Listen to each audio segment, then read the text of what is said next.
Science of reasoning, जिसे logic कहते हैं। तो ये वही है, लॉजिकल कनेक्टिव तो अभी बताऊंगा। वैसे सब्जेक्ट का नाम है लॉजिक, मैथमेटिकल लॉजिक, या इसी को मैथमेटिकल रीजनिंग भी कहते हैं। एनसीईआरटी की बुक में अगर देखेंगे ना तो मैथमेटिकल रीजनिंग नाम का चैप्टर है उसके अंदर। तो रीजनिंग में कुछ ये कनेक्टिव्स हैं जो काम आते हैं, जैसे इनको लॉजिकल कनेक्टिव कहते हैं। एंड वर्ड है, एंड जो वर्ड है उसी का नोटेशन ऐसा लगता है, देखो ऐसा। जो जो सेट थ्योरी में जिसे इंटरसेक्शन कहते हैं वो एंड वर्ड है, इंटरसेक्शन। सेट थ्योरी में इंटरसेक्शन कहते हैं, लॉजिक में ये वाला सिंबल है, एंड का सिंबल है। इसी तरह लॉजिक में सिंबल है और का, ये सिंबल है और का। और सेट थ्योरी में यही सिंबल यूनियन होता है। सेट थ्योरी के सिंबल और इसके सिंबल थोड़े थोड़े मैच करते हैं। नॉट, नॉट का सिंबल यहां पर डैश है। नॉट मतलब कोई स्टेटमेंट का नाम अगर पी रखते हैं, पी कोई स्टेटमेंट का नाम रखते हैं तो पी डैश या पी कंप्लीमेंट या निगेशन ऑफ पी या नॉट पी, सब एक ही बातें हैं। इफ देन, वो जो स्टेटमेंट पी इंप्लाइज क्यों, ये है इफ पी देन क्यों, ये इफ देन कनेक्टिव है। इफ पी देन क्यों बोले, या पी इंप्लाइज क्यों, सिंगल इंप्लाइज क्यों बोले, या पी डबल इंप्लाइज क्यों बोले, ये सब एक ही बातें हैं। कंडीशनल सेंटेंस फॉर्म करते हैं। इफ देन कनेक्टिव क्या करता है, कंडीशनल स्टेटमेंट फॉर्म करता है। और इफ एंड ओनली इफ, इसको कहते हैं P if and only if क्यों, पी इंप्लाइज क्यों एंड क्यों इंप्लाइज पी, ये बोलते हैं। या पी इंप्लाइज क्यों एंड क्यों इंप्लाइज पी, वो सेट थ्योरी का नोटेशन इधर भी चलता है, दिक्कत नहीं है। और ये है लॉजिक का नोटेशन, स्पेशली लॉजिक का notation. P if and only if क्यों भी इसी को कहते हैं। और ये होता है बाय कंडीशनल, डबल ये है कंडीशनल, तो इसे कहते हैं bye conditional statement. Bye conditional statement कहते हैं इसको। उसमें ये आप अपना logical connective if and only if काम आता है।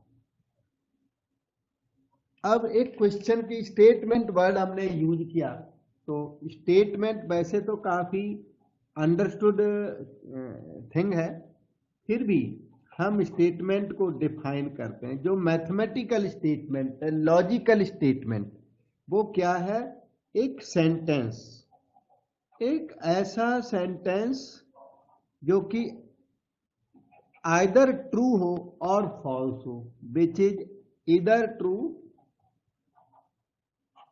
और false, but not both, true और फॉल्स, या तो ट्रू होना चाहिए या फॉल्स होना चाहिए, तो उसे स्टेटमेंट कहते हैं। ए statement which is either true और false, a sentence which is either true or false is called statement. True false का पता लगना चाहिए, जैसे कि sun rises in the west, ये क्या है, ये स्टेटमेंट है क्योंकि ये फॉल्स है। ये फॉल्स है इसलिए स्टेटमेंट है, फॉल्स है तो होना स्टेटमेंट होता है। Sun rises in the east,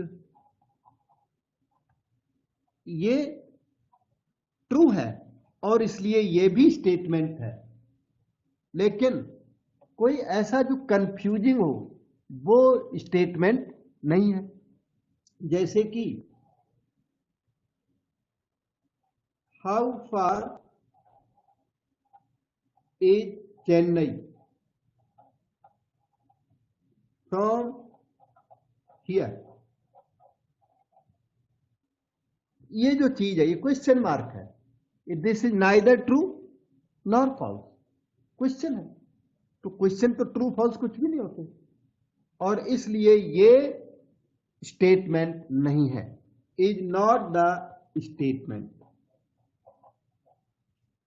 statement वो सेंटेंस है जिसका ट्रुथ वैल्यू या तो टी या एफ में आपको पता हो, कंफर्म पता हो, yes it is true, yes it is false.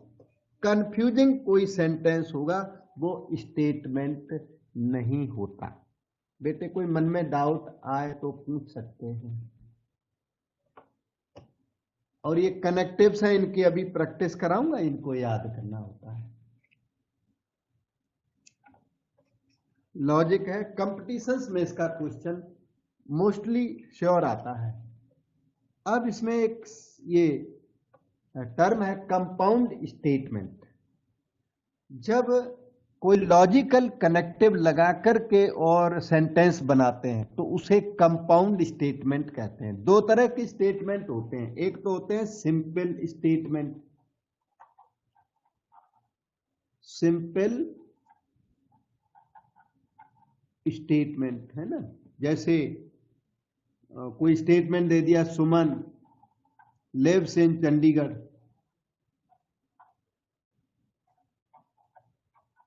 मान लो सपोज करो कि ये ट्रू है, तो ये स्टेटमेंट है और ये सिंपल स्टेटमेंट है। कंपाउंड स्टेटमेंट है सुमन lives in Chandigarh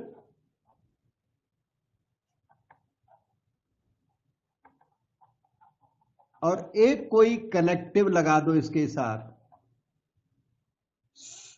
Suman lives in Chandigarh and she is doing BTech from Punjab engineering college. अगर ये सेंटेंस, ये कैसा है, कंपाउंड स्टेटमेंट। इसमें लॉजिकल कनेक्टिव एंड लगा हुआ, एंड लग जाए, और लग जाए, इफ देन लग जाए, इफ एंड ओनली इफ कोई कनेक्टिव बीच में लगा हो, तो फिर उसे कंपाउंड स्टेटमेंट कहते हैं।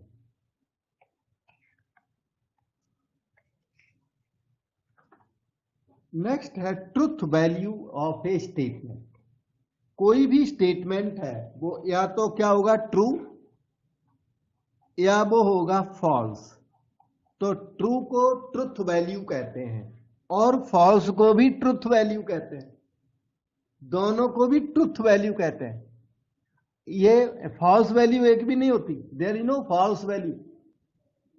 T is truth value and F is also truth value. Computer mathematics जो है वो ट्रुथ को, ट्रू को ना 1 बोलता है और फॉल्स को 0 1 बोलता है। इसीलिए इसी से binary mathematics, binary arithmetic produce होता है। कंप्यूटर में जो ट्रू है उसको वो switch is on, circuit is on, on circuit को ट्रू बोलते हैं वो, और ऑफ सर्किट को फॉल्स बोलते हैं, 0 बोलते हैं। इसी तरह से कंप्यूटर में जो यूज होता है ना, 0 1 के बेस पे, ऑन ऑफ के बेस पे इतना बड़ा कंप्यूटर बन जाता है। और उसमें लॉजिक है, लॉजिक को रीड करने का तरीका यही है, स्विच सर्किट ऑन वो 1, ऑफ तो वो 0। ठीक है, तो truth value of A statement क्या होती है, आइदर ट्रू और फॉल्स, दोनों को भी ट्रुथ वैल्यू कहते हैं।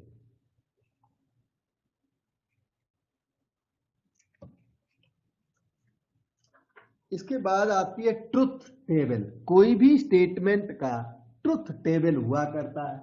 जैसे ये पी स्टेटमेंट है, statements are denoted by small P Q R, कभी कभी कैपिटल ए बी सी से भी डिनोट कर देते हैं। वैसे small P Q R they are designed for statements.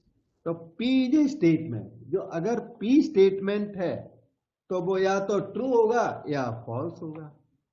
तो ये ट्रुथ टेबल है वन स्टेटमेंट की, ये वन लगा बना हुआ है वन स्टेटमेंट की ट्रुथ टेबल। डबल स्टेटमेंट होगा ना P क्यों, तो उसकी ट्रुथ टेबल अलग होती है, 3 होंगे तो उसकी ट्रुथ टेबल अलग होती है, इस तरह से। तो ट्रुथ टेबल ये जैसे नहीं कॉइन टॉस कर दिया, आइदर हेड अपीयर्स और टेल अपीयर्स, वो वाली बात है। तो P is the statement, it is either true और फॉल्स बट नॉट बोथ। तो इसे क्या बोलते हैं, truth table for one statement, याद करना है।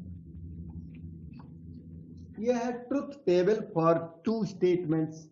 अगर आपके पास P and Q two statements हैं तो आइदर बोथ आर ट्रू और first is true second is false, और first is false second is true, और बोथ आर फॉल्स। जैसे 2 कॉइन्स को टॉस कर दिया, या तो हेड हेड आएगा या हेड टेल आएगा या टेल हेड आएगा या टेल टेल आएगा। तो ये ट्रुथ टेबल है टू स्टेटमेंट्स का, P एंड Q दो का ट्रुथ टेबल।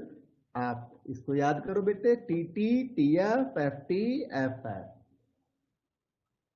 ट्रुथ टेबल के बेस्ड क्वेश्चंस होते हैं, इससे क्वेश्चन होने लगते हैं बाद में। यह है truth table for 3 statements, P Q R 3 statements हैं। तो देखिए कैसे, ये जैसे head head head 3 coins are tossed, ये वही टाइप के हैं कि either all 3 are true, TTT। फिर देखिए अब 3 ट्रू के बाद 1 फॉल्स रख लो एंड 2 ट्रू रख लो। This false may be in the middle, may be in the beginning. ये फर्स्ट लाइन अलग है, फर्स्ट रो, और ये रिमेनिंग जो 3 रोज हैं, नेक्स्ट 3 रोज वो अलग है। इनमें क्या है, 1 फॉल्स है, डायगोनल में दिख रहा है। रिमेनिंग 2 क्या है, ट्रू। याद करो उसको, डायगोनल में फॉल्स, रिमेनिंग आर ट्रू। अब जो नीचे रह गए 3, ये वाले 3, इनमें क्या है, 2 फॉल्स हैं, 1 ट्रू एंड 2 फॉल्स। ये जो राउंड कर दिए उनको देखो आप, जो ब्लैक राउंड दोबारा और कर देता हूं, इन ब्लैक राउंड को देखिए। डायगोनल में true, remaining 2 false, true false false, ये 2 है, दोबारा लिख देता हूं, false true false, false false true. These are different possibilities for the statements P Q and R, और all the 3 are false, false false false, all the 3 false. ठीक है, और वो 0 1 से तो आपको मतलब कंप्यूटर मैथमेटिक्स में इसे 1 सिखाते हैं, इसे 1, इसे 1 1 1 0 ऐसे सिखाते हैं, यहां उसकी जरूरत नहीं है। यही लॉजिक फिर कंप्यूटर मैथमेटिक्स में काम करने लगती है, बाइनरी सिस्टम में। ओके, अभी आपके कोर्स में एलिमेंट्री लॉजिक है, बेसिक वाली। इसमें हमने all logical connectives in one table दिखाए हुए हैं, बहुत इंपॉर्टेंट टेबल है। ऊपर हेडिंग पड़ी हुई है, all logical connectives in one table. 2 के लिए, P Q के लिए, P and Q are 2 statements. आप अपने सामने देख सकते हो, फुल टेबल दिख रही है आपको, इतनी होती है टेबल 4 की। P Q 2 स्टेटमेंट्स हैं, और ये 2 स्टेटमेंट्स कैसे हो सकते हैं, ये 2 statements either both true, either देखना यहां पे, आइदर बोथ ट्रू, यहां तक बेसिक टेबल है, यहां तक true true true false false true false false.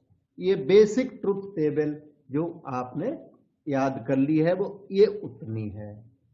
अब इसमें आता है first connective, P and Q। P and Q कैसे फॉर्म करोगे, ये फार्मूला जैसे याद करो, true and true is true, इसको बोलेंगे true and true is true. True and false is false. False and true is false. False and false is false. इसे याद करो. ट्रू एंड ट्रू कभी मिल जाए, मतलब दो सेंटेंस है, फर्स्ट भी ट्रू सेकंड भी ट्रू, तो रिजल्ट कैसा आएगा? ट्रू. फर्स्ट सेंटेंस ट्रू है और सेकंड फॉल्स है, तो रिजल्ट क्या आएगा? फॉल्स आएगा. तो ये ट्रुथ टेबल है, कॉमन सेंस पर बेस्ड है और इसको आपने याद करना है. नेक्स्ट कनेक्टिव है पी और क्यों. पी और क्यों, तो पी और क्यों मोस्टली ट्रू रहता है. देखो, ट्रू और ट्रू इज ट्रू, ट्रू और फॉल्स इज ट्रू, फॉल्स और ट्रू इज ट्रू, फॉल्स और फॉल्स इज फॉल्स. पी और क्यों, पी और क्यों मोस्टली ट्रू रहता है, केवल वन प्लेस पर फॉल्स है, और सेंटेंस हमेशा मोस्टली ट्रू रहता है, जबकि एंड मोस्टली फॉल्स रहता है. एंड एक ही जगह पर ट्रू है, अदरवाइज इट इज फॉल्स. अगर आपको ज्यादा सच बोलना है तो आप क्या करो, आप और वर्ड यूज करो. आई एम स्टडिंग और I am playing, I am working और I am going to some other place. तो और से अगर आपने कोई दो कनेक्ट कर दिए ना और वर्ड से, तो उसमें क्या है कि उसमें अगर एक भी ट्रू बना रहा तो आंसर ट्रू आता है. तो आप अगर सही बोलना चाहते हो, हमेशा मैं ट्रुथ बोलूं, तो और यूज करना सीख लो. और उसके सेंटेंस से और से अगर टू सेंटेंस को कनेक्ट कर दोगे तो मोस्टली ट्रू रहता है. जब तक दोनों पीस फॉल्स ना हो जाए तब तक वो ट्रू रहता है. एंड वर्ड डेंजरस है, एंड वर्ड मोस्टली फॉल्स रहता है. एंड वर्ड में अगर एक भी पार्ट गलत हो गया तो फॉल्स आ जाता है. अब ये है पी इंप्लाइज क्यों, सिंगल कंडीशन. इसी को इफ पी देन क्यों भी बोलते हैं. इसी को पी सिंगल इंप्लाइज क्यों. लॉजिक का तो बेसिकली यही है, आजकल उसे भी एक्सेप्ट कर लेते हैं, वो तो मॉडर्न नोटेशन है, ये ओल्ड नोटेशन है, यही ज्यादा चलता है. पी इंप्लाइज क्यों, उसे भी एक्सेप्ट कर लेते हैं आजकल इंप्लाइज. तो पी इंप्लाइज क्यों, यहां देख, इसी को देखना बेसिकली. टी पर true, P true Q false, answer is false. P false Q true, answer is not false, ना इट इज ट्रू. ये पी फॉल्स क्यों भी फॉल्स, आंसर इसका ट्रू. Very important. पी भी फॉल्स क्यों भी false और answer true. P implies क्यों का ये ट्रुथ टेबल है, ट्रुथ टेबल है. जो पी इंप्लाइज क्यों भी हमेशा ट्रू रहता है एक्सेप्ट एट वन प्लेस. याद करो वो प्लेस कौन सा है, TF. First true second false हो जाए तो केवल इसी प्लेस पर ये फॉल्स है. इफ पी देन क्यों फॉल्स है, अदरवाइज ये कैसा हमेशा ट्रू रहता है. बहुत बड़ा सरप्राइज कि पी भी फॉल्स क्यों भी फॉल्स, पी इंप्लाइज क्यों ट्रू है. सर थर्ड वाला बेटे समझ में आया? सर थर्ड वाला ट्रू क्यों है? हाँ जी सर थर्ड वाला ट्रू क्यों है? एक हाँ 1 2 ये 3/4 में. यस. कम समझ में आया ना ये? मैं आपको एक एग्जाम्पल से बताता हूं. ये वैसे समझ में, हाँ सही बात है, ये फॉल्स फॉल्स इंप्लाइज फॉल्स और आंसर ट्रू. तो मैं ये लास्ट वाला जो ज्यादा सरप्राइजिंग है वो बता देता हूं. रिमेनिंग पे आप बिलीव करो सारे का एग्जाम्पल देने में ना टाइम भी लगता है. तो मैं आपको एक अच्छा एग्जाम्पल समझाता हूं कि दोनों के फॉल्स होते हुए ट्रू कैसे होने लग गया. आप बैठे टेस्ट में, आप टेस्ट में बैठे और पेरेंट्स ने बोला कि if you stand first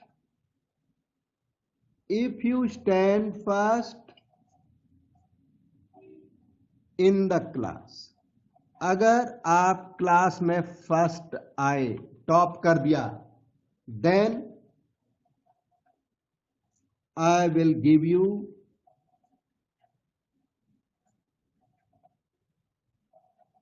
A mobile.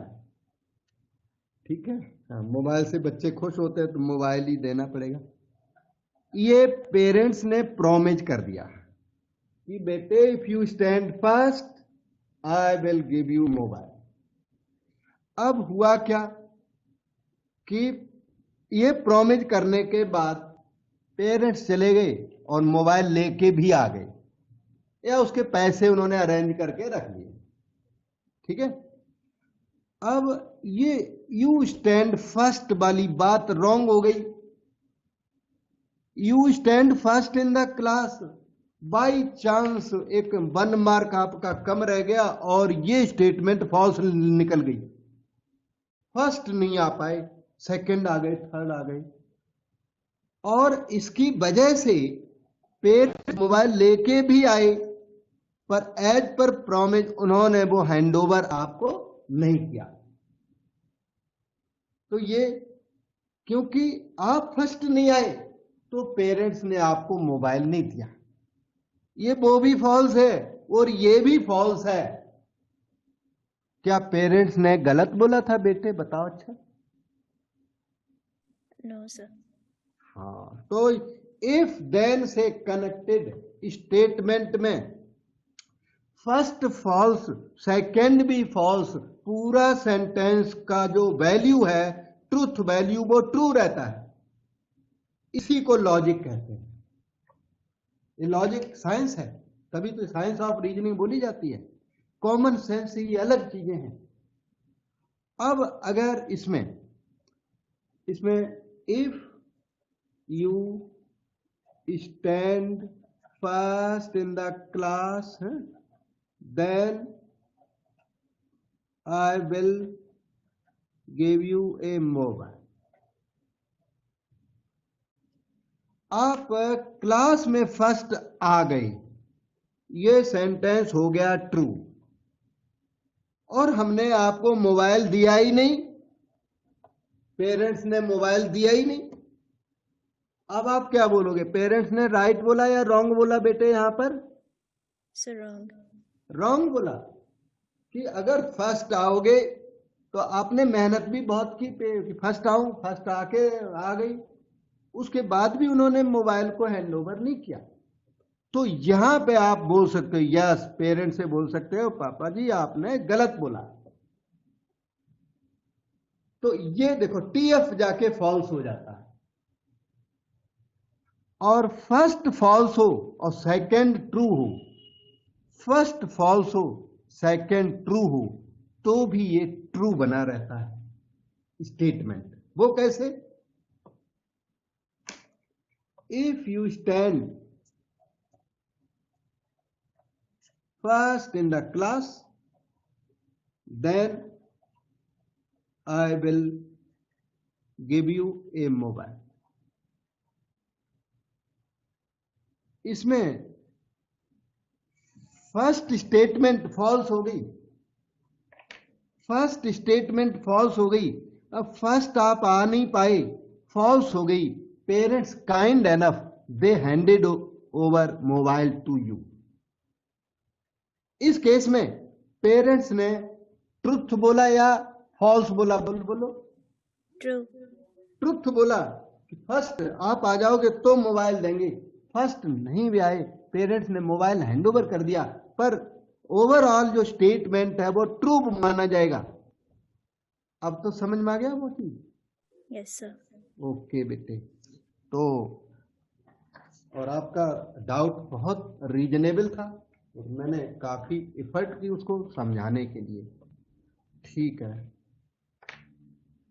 हाँ जी, तो P implies Q in false at T F.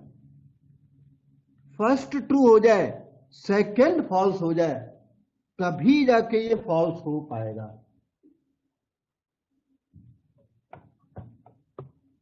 If I become teacher, अगर मैं टीचर बन जाऊं, then I will open school.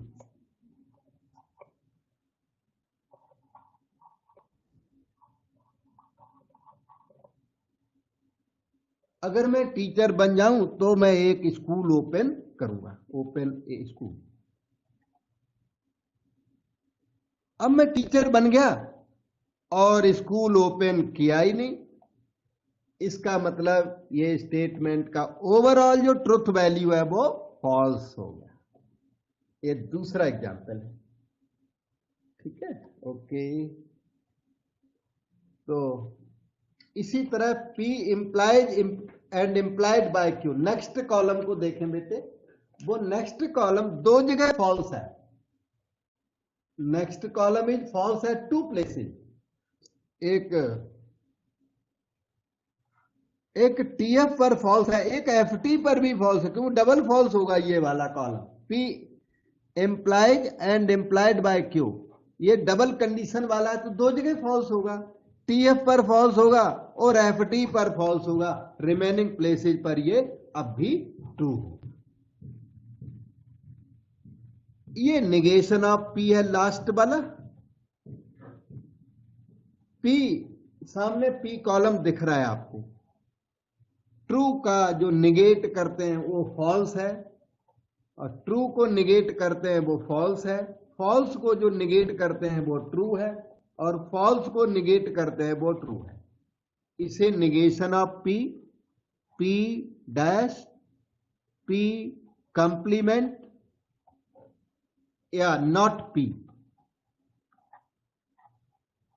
ये सब कहते हैं। P बार भी कह देते हैं कभी कभी, P और ऊपर से बार लगा दे, सब एक ही नोटेशन है, दुनिया भर के नोटेशन बना रखे हैं इन्होंने, ठीक है। निगेशन ऑफ P, ये निगेशन ऑफ, जो ओरिजिनल लॉजिक का नोटेशन है वो पहले वाला है, निगेशन ऑफ P।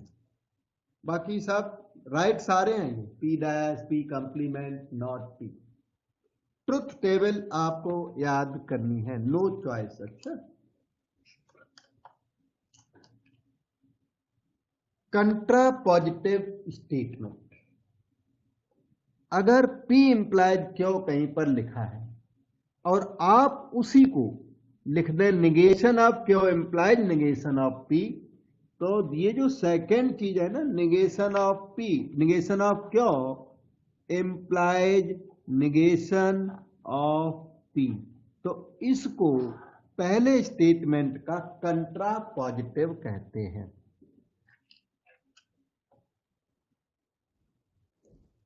इसका वो क्या है, कंट्रापॉजिटिव है।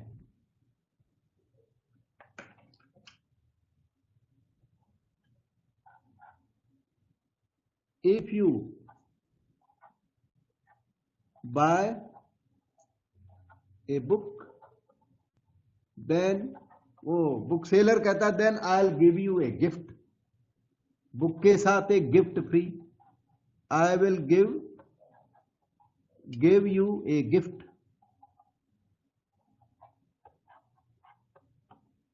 ये sentence, if you buy a book then I will give you a gift, वो बुक सेलर ने बोला आपको। मतलब if P you buy a book, ये P, then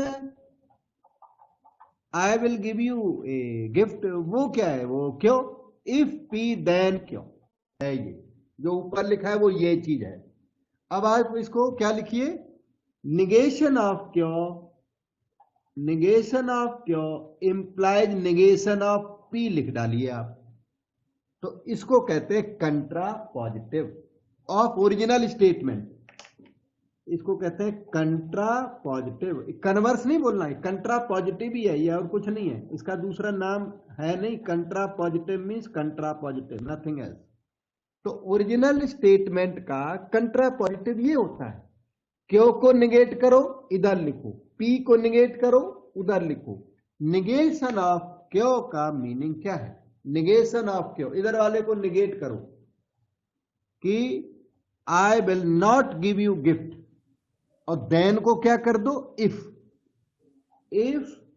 I do not give, I don't give gift. I will हमें लगता है शायद ज्यादा लैंग्वेज सूट ना करे, थोड़ा बहुत जो वर्ब है उसमें चेंज करना पड़ता है। If I do not give gift,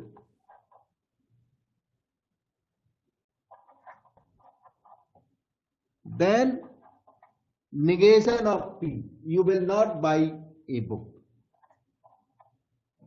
If I don't give gift, then you will not buy the book. ये कंट्रा पॉजिटिव है। मैंने एक सेंटेंस लिखा, लॉजिक में थोड़ा सा चेंज किया, फिर उसको उधर वाले का निगेशन इधर कर दिया, इधर वाले का निगेशन उधर कर दिया, उसके बाद उसको सेंटेंस में भी लिख दिया। तो ये जो सेंटेंस बन गया, ये ओरिजिनल स्टेटमेंट का कंट्रा पॉजिटिव बन गया। सर मीनिंग दोनों का सेम होता है, ओरिजिनल स्टेटमेंट का मीनिंग और कंट्रा पॉजिटिव का मीनिंग बिल्कुल सेम माना जाता है। ठीक है, जो सेंस उसमें है ओरिजिनल वाले में, वही सेंस इसमें है। हमें आपको फील कुछ भी हो, पर सेंस सेम है, सेंस सेम होता है। इसको प्रूव किया जा सकता है, लॉजिकल टेबल के बेस पर ये चीज प्रूवेबल है। यस बेटे, कोई डाउट? Yes sir. सर इसको ऐसे भी लिख सकते हैं, I will not give you a gift if you don't buy a book. हाँ बेटे, लिख सकते हैं बिल्कुल। इफ देन स्टेटमेंट को लिखने के कई सारे तरीके हैं, और उनमें से एक आप बोल रहे हो वो सही है बेटे। Yes sir. हाँ, और ये दोनों सेंटेंस सेम माने जाते हैं। ऐसे समझो आप, P implies Q is equal to negation of Q implies negation of P, जो वो है वही ये है। राइटिंग का तरीका अलग है, क्योंकि दोनों की ट्रुथ टेबल सेम है। देखो, मैं ट्रुथ टेबल बना के दिखाता हूं, तो उससे क्या है, नॉलेज बढ़ेगी। प्रूफ तो एक बात है, तो क्वेश्चंस जब हम लोग प्रूव करते हैं ना, तो क्वेश्चंस के प्रूव करने में ट्रुथ टेबल बनानी पड़ती है। तो इसलिए ट्रुथ टेबल की थोड़ी वैसे भी प्रैक्टिस चाहिए। तो मैं आपको दोनों की ट्रुथ टेबल साइमल्टेनियस बना के दिखाता हूं कि दोनों का ट्रुथ टेबल का कंक्लूजन सेम है। इधर देखिए, इधर P क्यों, बेसिक ट्रुथ टेबल क्या होती है, true true, true false, false true, false false. ऐसे टेबल भी बनाना आप थोड़ा सा लर्न करोगे, इसी बहाने ये एक आ गई बात, तो वो भी लर्न कर लोगे साथ में। P इंप्लाइज क्यों का ट्रुथ टेबल बनाइए, पहला काम तो यह है। P इंप्लाइज क्यों का है, P implies Q is false at TF, याद रखें, P implies Q is false at TF, otherwise it is always true. ये ट्रुथ टेबल है। 1 to 3rd नंबर के कॉलम में आपने ट्रुथ टेबल देख ली। अब दूसरे की ट्रुथ टेबल अरेंज करें, negation of Q implies negation of P arrange किया जाए। उसके लिए निगेशन ऑफ क्यों बनाओ, यहां पहले क्यों को निगेट करो, ये क्यों कॉलम है। ट्रू का अपोजिट क्या हो गया, फॉल्स, फॉल्स का अपोजिट क्या हो गया, ट्रू, ट्रू को निगेट करोगे तो फॉल्स, फॉल्स को निगेट करोगे तो ट्रू। ये चीज रेडी हो गई, निगेशन ऑफ क्यों। अब तैयार करिए निगेशन ऑफ P, P को निगेट करें, ये P वाला कॉलम, ट्रू, ट्रू को निगेट करें फॉल्स, इस वाले ट्रू को निगेट करें फॉल्स, फॉल्स को निगेट करें ट्रू, फॉल्स को निगेट करें ट्रू। अब आप स्ट्राइक कर दो, इसकी वैल्यू निकाल दो। Negation of Q implies negation of P, implies sign, इन्हीं दोनों को अब देखना है, औरों को नहीं देखना, इन दोनों को। जहां पर TF आया हुआ है, TF आया, वहां पर ये फॉल्स होगा और रिमेनिंग प्लेसेज पर ये ट्रू होगा, क्योंकि इंप्लाइज साइन, इन दोनों के बीच में इंप्लाइज साइन। अब 3, 4, 5, 6 नंबर है ये। आप कॉलम 3 और कॉलम 6 को देखिए,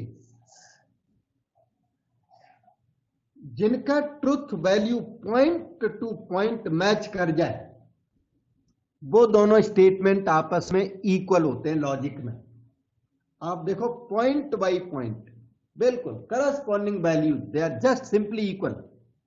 therefore column number 3 is equal to column number 6, और कॉलम नंबर 3 में जो स्टेटमेंट है P implied Q, P implied Q, that is equal to negation of Q implies negation of P।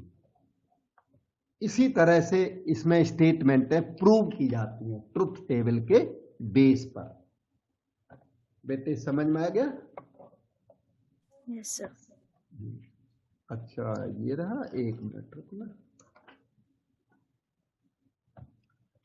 और एक चीज और हमें वैसे याद आ गई तो मैं बताता हूँ। P implied Q, जो अपना P implied Q है ये बाद में भी कहीं दोबारा आएगा तब फिर से देखेंगे। P implied Q, it is same as negation of P और Q। ये दोनों भी आपस में इक्वल होते हैं। ये दोनों P implied Q को जब हमारी इच्छा है तभी निगेशन ऑफ P और Q लिख देते हैं। और वो तीसरी बात तो आपने लर्न कर ही ली, negation of Q implies negation of P। देखिए ये और ये तीनों एक ही बातें हैं। इनको तो आप देख ही चुके हो, फर्स्ट इक्वल टू लास्ट देख चुके हो।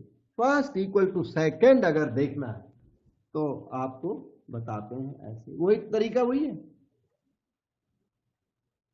True true, true false, false true, false false. P implies Q का ट्रुथ टेबल बना दीजिए। Column number 3, it is false at TF, at other places it is true। अब निगेशन ऑफ P तैयार करिए। P को निगेट करें, true को negate करें तो फॉल्स, इसको निगेट करें तो फॉल्स, इसको ट्रू तो इसको ट्रू।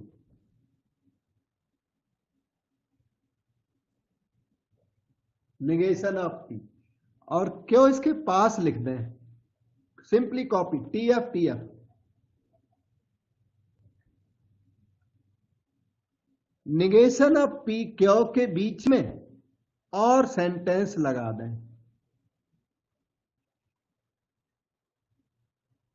और कनेक्टिव लगा दें इन दोनों के बीच में। और आपको पता है और वर्ड का मतलब है true, mostly true, unless both are false. यहां पर ये फॉल्स आएगा, अदरवाइज ये ट्रू आएगा। वो और वर्ड का हमने फॉलो किया।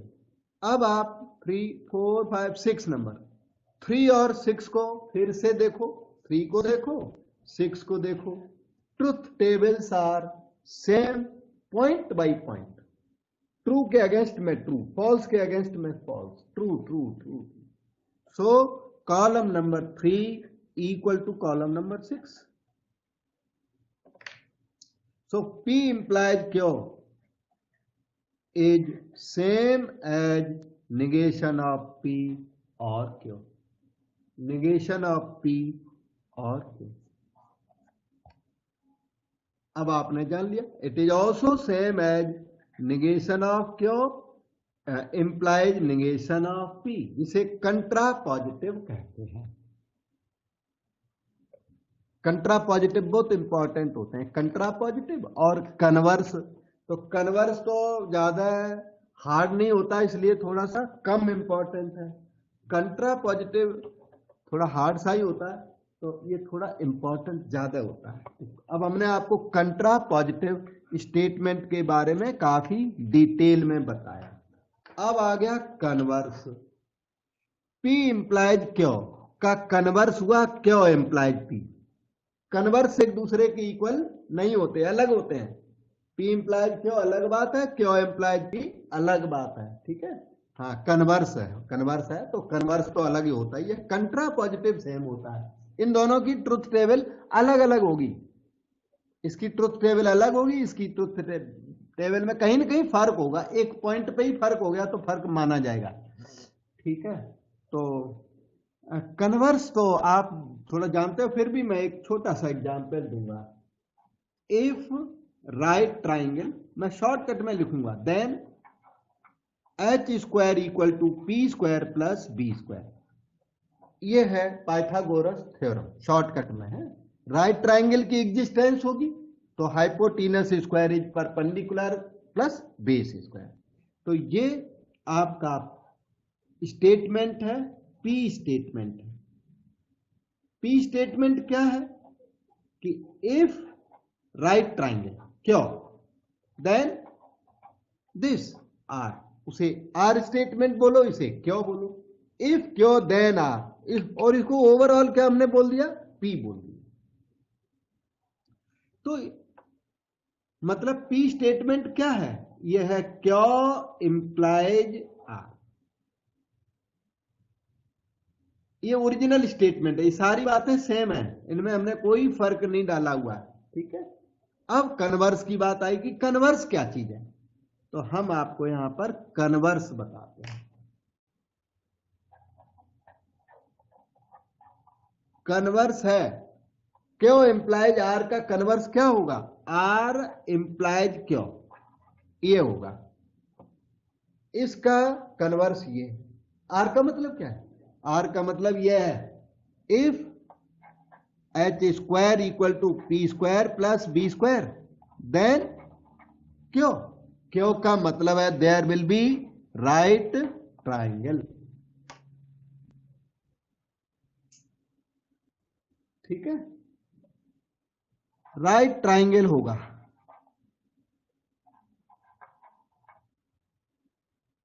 H square equal to P square plus B square, तो राइट ट्राइंगल। तो अब आप कन्वर्स समझ गए होंगे, इफ दिस देन दैट का कन्वर्स क्या होगा, देन को इफ कर दो और इफ को देन कर दो तो कन्वर्स आ जाता है, बस इतनी सी बात है। कंट्रा पॉजिटिव में काम ज्यादा है, उसमें क्यों को निगेट करो इधर लिखो, पी को निगेट करो उधर लिखो, और बीच में इंप्लाइज का साइन लगा तो कंट्रा पॉजिटिव हो पाता है। कंट्रा पॉजिटिव आपस में इक्वल होते हैं, लेकिन कन्वर्स एक दूसरे के रिवर्स होते हैं। बेटे कोई डाउट? No sir. ओके, अब ये नेक्स्ट स्टेटमेंट है by conditional statement, if and only if. इसमें P इंप्लाइज क्यों एंड इंप्लाइड बाय क्यों, इसके मीनिंग तो पता ही है। इसका मीनिंग है कि P इंप्लाइज क्यों एंड क्यों इंप्लाइड P, इसका डबल मीनिंग है। और आपको वो बात थोड़ी सी अगर याद हो तो अभी हमने सिखाया था P इंप्लाइड क्यों को ना निगेशन ऑफ P और क्यों भी कहते हैं। इसे अभी अभी प्रूव करके कहते हैं P इंप्लाइज क्यों, निगेशन ऑफ P और क्यों कहते हैं। एंड ये वाला कनेक्टिव है, क्यों इंप्लाइज P को बोलेंगे निगेशन ऑफ क्यों और P। अब आप ध्यान दो, ये सारी चीज मिलके क्या है, वो छोटी सी चीज है P implies and implied by Q, this is equal to that. जो इतना बड़ा सा ये लिखा हुआ है ना स्ट्रेंज सा, वो इसका कंक्लूजन वो है। और भी P इंप्लाइज क्यों को negation of Q implies negation of P भी कहते हैं। इसका कंट्रा पॉजिटिव कर दिया, इसका ये एंड वर्ड अपनी जगह पर लगा दो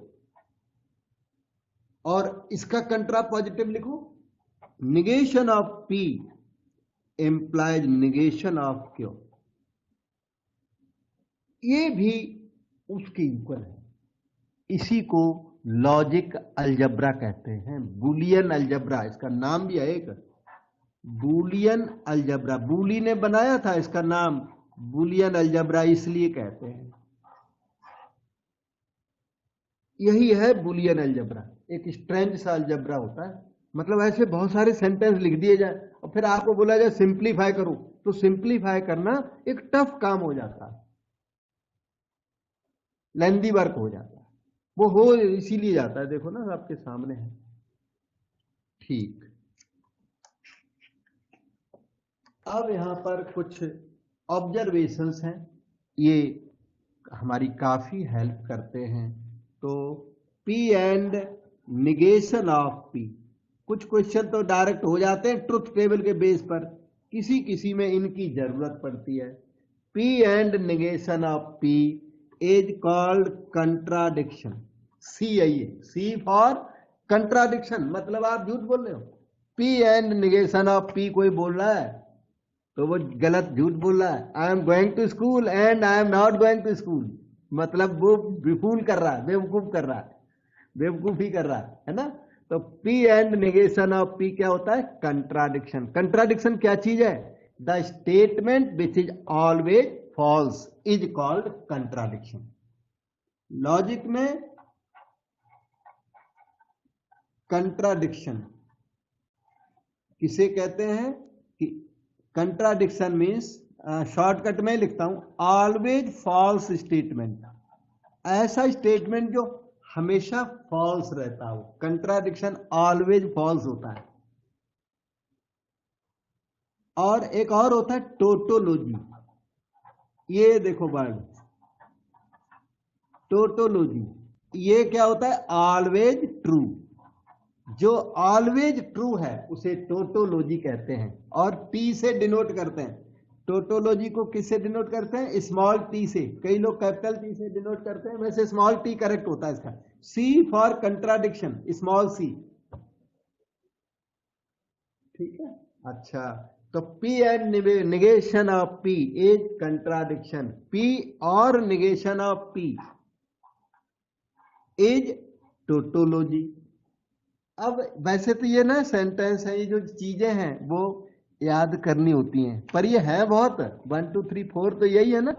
ये देखो 1 2 3 4 और बीच में 11 से 15 तक इधर है, तो बीच के कहाँ घूम गए? ये 5 से 10 तक इधर है, तो ये टोटल मेरे ख्याल से 15 है। उसके बाद क्वेश्चन, तो ये कितने हैं? टोटल 15 आइटम्स हैं। तो 15 आइटम्स, कभी कभी इनमें से कोई भूल भी सकते हो, और एग्जाम में भूल गए तो क्वेश्चन छूटा करता है।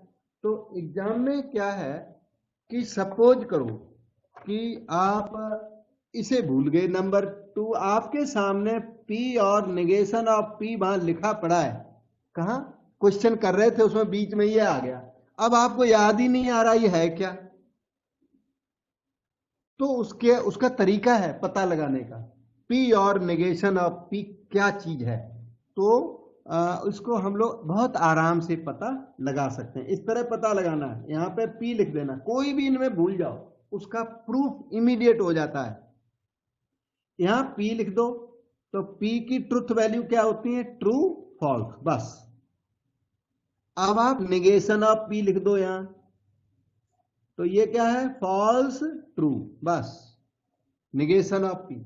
उसके बाद इन दोनों के बीच में और कनेक्टिव लगा दो, पी और निगेशन ऑफ पी, तो ट्रू और फॉल्स इज ट्रू, और सेंटेंस है और है ना कनेक्टिव, तो ट्रू और फॉल्स इज ट्रू, फॉल्स और ट्रू इज ट्रू, तो ये क्या आ गया? Tautology. The statement which is always true is called tautology. तो पी और निगेशन ऑफ पी ये ऑलवेज ट्रू आया, इसलिए इसकी वैल्यू स्मॉल टी।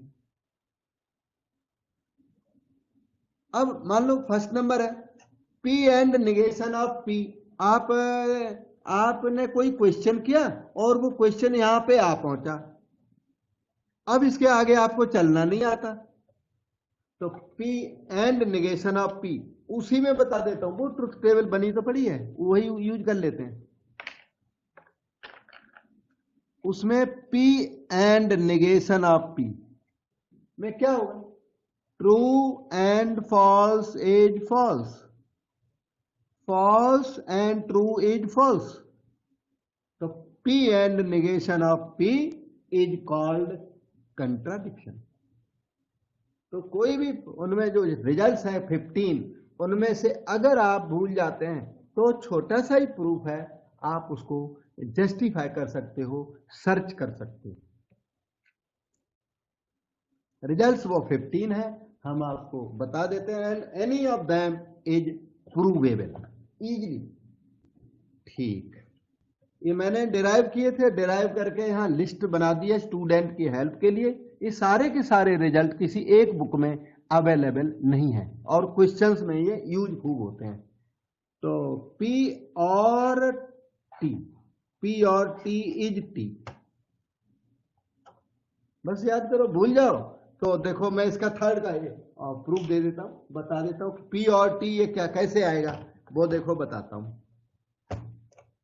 नंबर 3 का जस्टिफिकेशन तरीका वही है, P बना दो और T पहली बार बना रहे हो, T आपने पहले कभी बनाया नहीं है। ओके, तो P क्या होता है, आइदर ट्रू और फॉल्स। ये T क्या होता है, ऑलवेज ट्रू वाला, टोटोलॉजी है ये। अब आपको क्या चाहिए, P और T चाहिए। P और T, ट्रू और ट्रू इज ट्रू, फॉल्स और ट्रू इज ट्रू। तो P और T क्या आया, टोटोलॉजी आया, वही मैं क्लेम कर रहा हूं वहां, P और T टोटोलॉजी। तो इनका सारों का ट्रुथ इसी तरह पता लगाया जा सकता है। अब देखो 4 नंबर भी इसमें हो जाएगा, P एंड T सामने ही है, P एंड T पता लगाओ। True and true is true, false and true is false. ये क्या आ गया, ये TF, ये TF, ये P के इक्वल आ गया। तो वही लिखा है हमने, P and T is P, क्योंकि P एंड T का जो टेबल है वो P से मैच करता है, औरों से मैच नहीं करता। और अगर ये किसी और से मैच कर जाए तो ये उसके भी इक्वल होगा। P and T equal to P।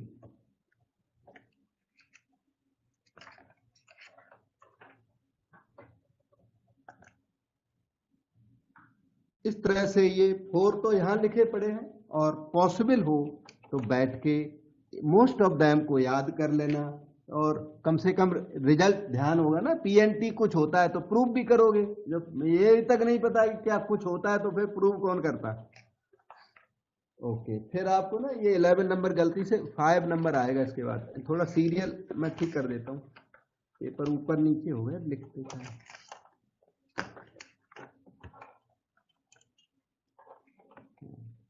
इसी तरीके से स्टेटमेंट P और कंट्राडिक्शन इक्वल टू P होता है 6 नंबर। P एंड C करोगे तो C होता है।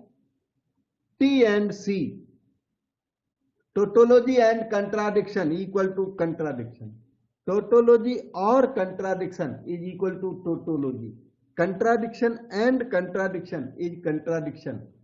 10 नंबर तो हमने प्रूव भी किया है, P implies Q equal to negation of P और Q। ये नेगेशन ऑफ P और Q बहुत इंपॉर्टेंट चीज है। ये P implies Q is same as negation of P और Q is same as negation of Q implies negation of P। कंट्रा positive, सब equal. 10 number तक हो गया।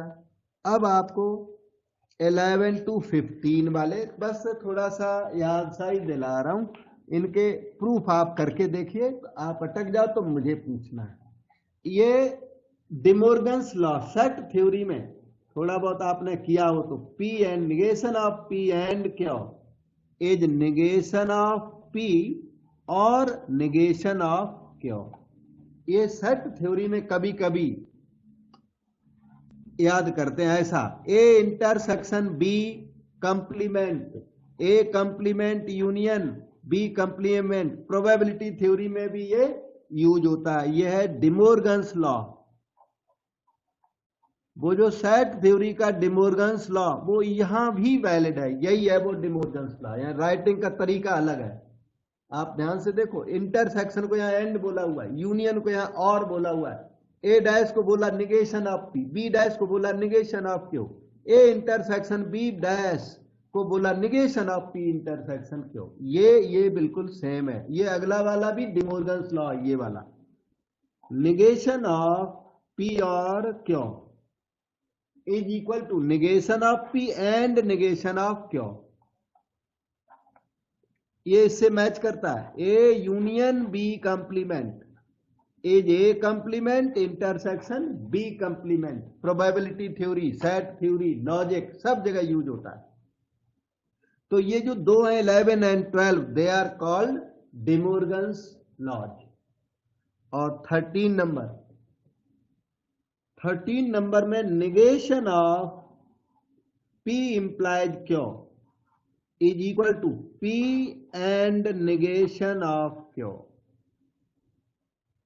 ये रिजल्ट मैं थोड़ा आपको जस्टिफाई करके दिखाता हूं, अगर समझ में आया तो थोड़ी नॉलेज बढ़ेगी आपकी। निगेशन ऑफ, वैसे इसका जस्टिफाई करने का एक तरीका क्या है, वो टेबल बनाओ, ऐसी टेबल इसकी भी ड्रा करूं और इसकी भी, तो टेबलें मैच कर जाएंगी। और एक आपको दूसरा तरीका बताता हूं, तो थोड़ा उससे दूसरे वाले से थोड़ा नॉलेज बढ़ने का चांस है, तो इसलिए मैं ट्राई करता हूं कि आपको दूसरा मेथड बताता हूं। इधर देखो, निगेशन ऑफ P इंप्लाइज क्यों को, इसको क्या कहते हैं, निगेशन ऑफ P और क्यों कहते हैं। डाउट हो बात पूछना। P इंप्लाइज क्यों को ये कहते हैं, आज कई बार मैंने पॉइंट आउट किया। इसके बाद देखना, जब निगेशन इसमें अंदर एंट्री करेगा तो जो और वर्ड है ना वो एंड बन जाएगा। तो क्या हुआ, निगेशन ऑफ P, ये देखो negation of P and negation of क्यों, निगेशन ऑफ P बन गया एंड ये क्या बन गया, निगेशन ऑफ क्यों। ये आपका 13 नंबर जस्टिफाई हो गया। ये देखिए आपके सामने। ओके, और ट्रुथ टेबल से तो ये सारे इजीली जस्टिफाइड होते हैं। इस तरह से कोई जस्टिफाई होता है, सारे नहीं होते। अच्छा, negation of P implied by Q, इसको निगेट करना। यह है निगेशन ऑफ P एंड क्यों और P and negation of Q. ये काफी डिफिकल्ट सिचुएशन होती है, P implied बाय क्यों, लेकिन ट्रुथ टेबल से इसे आराम से प्रूव भी किया जा सकता है। बिना ट्रुथ टेबल के भी मैं तो प्रूव कर सकता हूं, ऐसे हो जाता है प्रूव। ये आप भी ट्राई करना, बिना ट्रुथ टेबल के भी प्रूव होता है। और 15 नंबर में अगर किसी को 2 बार निगेट किया तो वो पॉजिटिव हो जाता है। इसे तो हम यूज तक कर चुके हैं। ये 2 बार निगेट किया तो पॉजिटिव हो जाएगा। किसी भी सेंटेंस को, किसी स्टेटमेंट को डबल निगेट कर दोगे तो वो पॉजिटिव हो जाता है। और इसके साथ आपकी बैकग्राउंड कंप्लीट हो गई बेटे। अब हम नेक्स्ट टाइम ये क्वेश्चन यहां से 2011 से 20 तक का मन बनाए हूं कि यहां तक के क्वेश्चन आपको जरूर करके देंगे। उससे ज्यादा पॉसिबल होगा तो और करूंगा।